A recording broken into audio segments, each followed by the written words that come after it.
ఈ కాంగ్రెస్ నుంచి బక్కా జెడ్సన్ సస్పెన్షన్ 6 ఏళ్ల పాటు పార్టీ నిబంధనలు ఉల్లంఘించారంటూ బక్కా జెడ్సన్పై కాంగ్రెస్ 6 ఏళ్ల పాటు సస్పెన్షన్ విధించింది. ఈ విషయాన్ని క్రమశిక్షణ కమిటీ చైర్మన్ చిన్నారెడ్డి ఓ ప్రకటనలో పేర్కొన్నారు. దీనిపై స్పందించిన జెడ్సన్, మీ నాయకత్వం అసలైన పార్టీ వర్కర్లను తినే తోడేలలా ఉంది అన్నది ఆయన అసంతృప్తిని వ్యక్తం చేశారు. మొత్తానికి అయితే బక్కా జెడ్సన్ సంబంధించిన విషయంలో మరి ఎందుకు సస్పెండ్ చేసిరు? ఆయన ఈరోజు కాంగ్రెస్ పార్టీ అధికారంలోకి రాకముందు ఎన్నో మీడియా సంస్థల్లో కూర్చొని బీఆర్ఎస్ పార్టీ చేస్తున్నటువంటి అరాచకాలు, అక్రమాలు అన్నింటినీ కూడా బయటపెట్టి ఆధారాలతో సహా బయటపెట్టినటువంటి వ్యక్తి బక్కా జెడ్సన్. ఆయనను బీఆర్ఎస్ పార్టీ అధినేత కేసీఆర్ ఎన్నిసార్లు ఆయన మీద కక్షపూరిత చర్యలు తీసుకోవాలని ప్రయత్నం చేసినా కూడా తెలంగాణ ప్రజలందరికీ తెలుసు.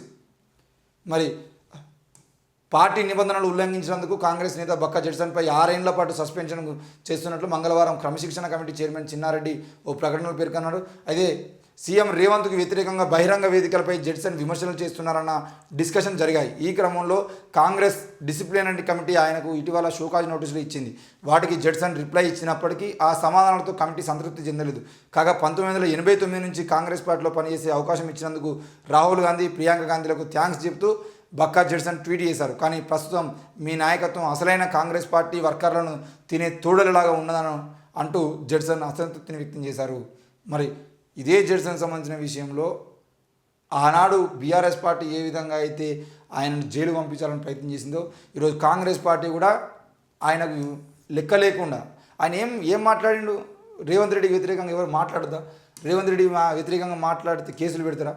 ఆనాడు కేసీఆర్కి వ్యతిరేకంగా మాట్లాడితే కేసీఆర్ చేసినటువంటి తప్పుడు నిర్ణయాలు ఏమైనా ఉన్నాయంటే వాటిని ప్రజల్లోకి తీసుకుపోవడం కోసం ఆయన ప్రయత్నం చేసిండు.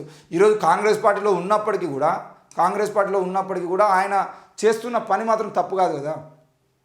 రేవంత్ రెడ్డిని ప్రశ్నించడం కన్నా మనోడు ప్రశ్నించేది ఉంటే నీకు బుద్ధి వస్తుంది కదా. ఈరోజు అదే విషయాన్ని ఎవరో కేసీఆర్, కేటీఆర్ ప్రెస్ మీట్ పెట్టి కవితను, హరీష్ రావు మాట్లాడడం కన్నా మీ బక్కా జెడ్సనే రేవంత్ అన్న ఇది ఇట్లా కాదు, ఇట్లా చేస్తే బాగుంటుంది, ప్రజల కోసం ఈ చట్టాలు వేస్తే బాగుంటుంది, ప్రజల కోసం ఈ నిర్ణయాలు తీసుకుంటే బాగుంటుంది, ప్రజల కోసం ఈ పథకాలు తీసుకొస్తే బాగుంటుంది, ఈ పథకంలో ఈ ఆంక్షలు పెడితే బాగుంటుంది అని చెప్పేసి మనోడు మాట్లాడడం కన్నా మంది మాట్లాడడం మంచిదా? ఈరోజు బక్కా జెడ్సన్ రేవంత్ రెడ్డిని విమర్శించేద్దా? కాంగ్రెస్ పార్టీలో ఉన్నటువంటి ఏ ఒక్క నాయకుడు ఎవరిని విమర్శించుకుంటలేరా? మీ మినిస్టర్లు ఎవరెవరు తిట్టుకుంటలేరా? మరి వాటి గురించి మాట్లాడరు. మీ మినిస్టర్లలో ఉన్నటువంటి వ్యక్తులే ఒకరు పడరు కదా. ఈరోజు దుద్దిల శ్రీధర్ బాబుకు, పొన్నం ప్రభాకర్కు పడతలేదు. కరీంనగర్ రాజకీయాలు మొత్తం సర్వనాశనం అవుతూ ఉన్నది. దుద్దిల శ్రీధర్ బాబు దింపిన అభ్యర్థిని నిలబెట్టాలని ఆయన, పొన్నం ప్రభాకర్ నిలబెట్టినటువంటి అభ్యర్థిని దింపాలని ఆయన, వీళ్ళిద్దరు కూటాడేస్తాడు. బండి సంజయ్ను మరి బోయినపల్లి వినోద్ కుమార్ ఇద్దరు కూడా వాళ్ళ ప్రచారం వాళ్ళు చేసుకుంటూ ఉన్నారు. వీళ్ళు మాత్రం ఇంకా అభ్యర్థిని ప్రకటించడం పరిస్థితి లేదు. మరి ఈ ఇంటర్నల్ విషయాలలో వీళ్ళని సస్పెండ్ చేయడం చేత కాదు. అంటే మిమ్మల్ని ప్రశ్నించేది అంటే సస్పెండ్ చేస్తారా? ఇది ఇంతవరకు న్యాయం?